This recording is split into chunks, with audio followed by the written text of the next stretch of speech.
बिना सबसे बड़ा योद्धा भी अधूरा है और जो एक आम इंसान को भी महायोद्धा बना सकती है, इच्छा शक्ति। यही इच्छा शक्ति है जो विक्रोन जैसे राक्षस को हजारों साल बाद भी वापस लौटकर दुनिया में तबाही लाने की हिम्मत दे रही है।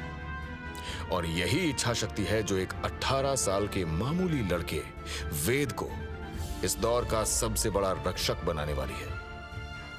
लेकिन इस युद्ध की शुरुआत आज नहीं, 3000 साल पहले हुई थी, जब पाताल लोक का सबसे शक्तिशाली राक्षस विक्रोन मौत की सबसे बड़ी सेना लेकर दुनिया ही नहीं, पूरे ब्रह्मांड पर राज करना चाहता था। विक्रोन के खिलाफ देवताओं ने जब इंसानों की मदद करने से मना कर दिया, तब इंसानों की आखिरी उम्मीद था ज्ञान का देवता विद्यदेव।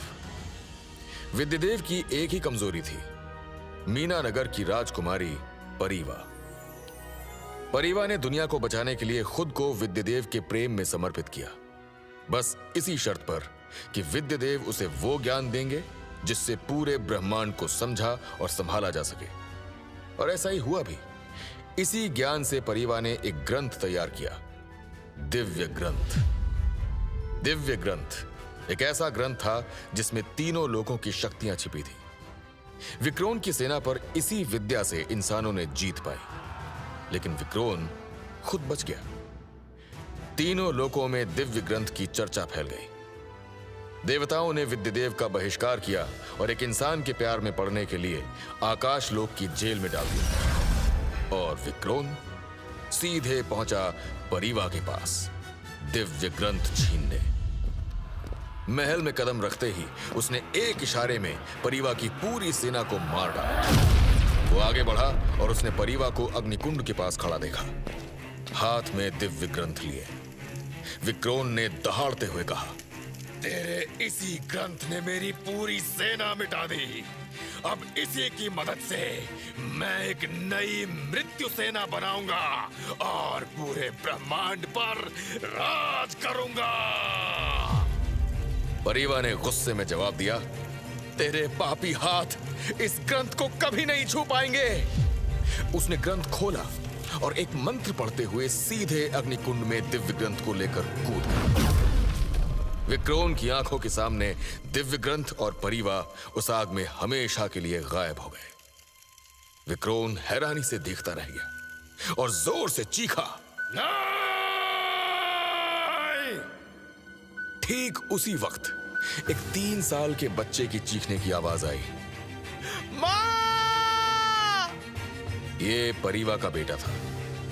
विक्रोन ने गुस्से से उसकी तरफ देखा और गुर्राया, तेरी मां ने मेरी सालों की मेहनत बर्बाद कर दी।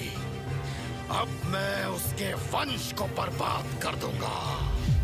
पर जैसे ही उसने उस बच्चे को छूना चाहा, उस बच्चे की कलाई के ब्रेसलेट से एक दिव्य ऊर्जा निकली और उसके चारों ओर एक सुरक्षा कवच बन गया।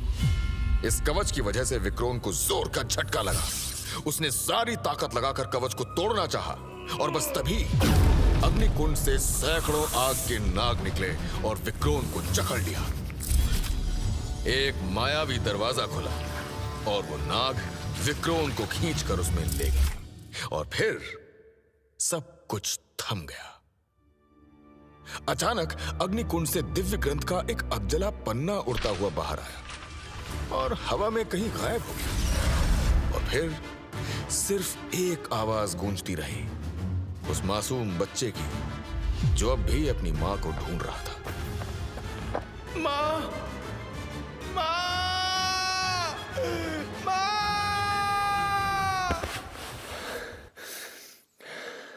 18 साल का वेद चीखते हुए नींद से जागा। वो अपने बिस्तर पर पूरी तरह से पसीने से भीगा हुआ था, इंडिया के एक छोटे से शहर नंदगिरी के एक छोटे से घर में। यूं तो उसे अक्सर बुरे सपने आते थे, मगर आज का सपना कुछ ज्यादा ही अजीब था। ऐसा लग रहा था कि कोई मुझे एक कहानी सुना रहा था। क्या था वो सब? वो राक्षस, वो ब्रेसलेट, वो दिव्य ग्रंथ और वो औरत। उसे अचानक अपनी मां का ख्याल आया। उसने उठकर दरवाजा खोला और धीरे से दूसरे कमरे की तरफ चला गया जहां उसकी मां सारिका पिछले 10 सालों से बीमार बिस्तर पर थी। वेद ने कमरे में झांका। सारिका की सांसें धीमी थीं, जैसे नींद में खोई हुई हो। पास ही सोफे पर उसके पापा शेखर आर्य गहरी नींद में थे। शेखर एक आर्मी ऑफिसर थे और वर्दी छोड़ चुके थे, पर उन्होंने फर्ज निभाना नहीं छोड़ा था। वो पहले देश के लिए फर्ज निभाते थे और अब परिवार के लिए फर्ज निभा रहे थे। एक एक्सीडेंट ने सब कुछ बदल दिया था। सारिका का चलना उठना सब छिन गया था और उसी की वजह से शेखर को आर्मी छोड़नी पड़ी थी। बेटा छोटा था और बीवी बीमार। घर की पूरी जिम्मेदारी उन पर थी।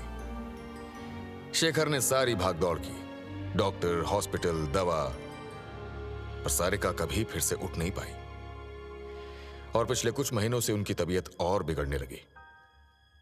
वेद कमरे से जाने ही वाला था कि तभी शेखर का फोन बजा। फोन की आवाज सुनते ही वेद तुरंत कमरे में गया और फोन उठाकर उसे साइलेंट पर कर दिया। यह मेजर आदिल का फोन था।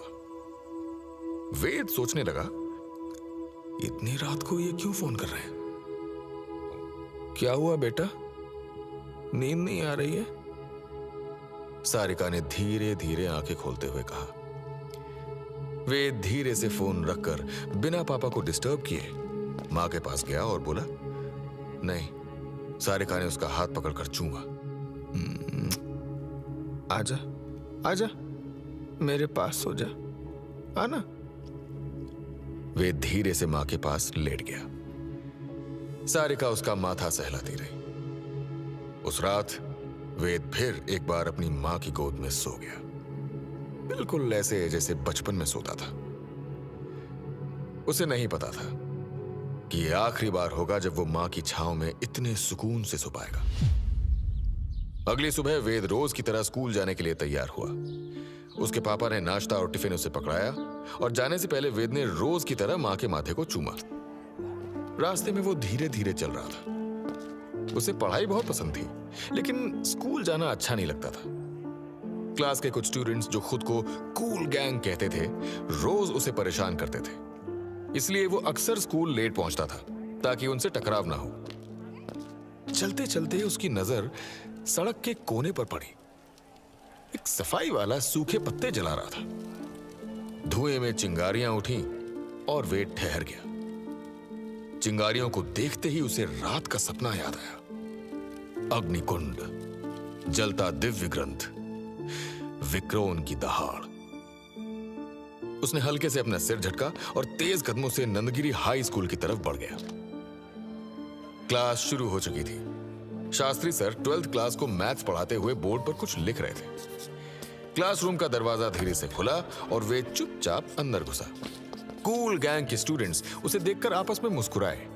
उनमें से एक लड़का मिहिर, वो बोला, ले फिर लेट आया और शाम को फिर जल्दी भागेगा।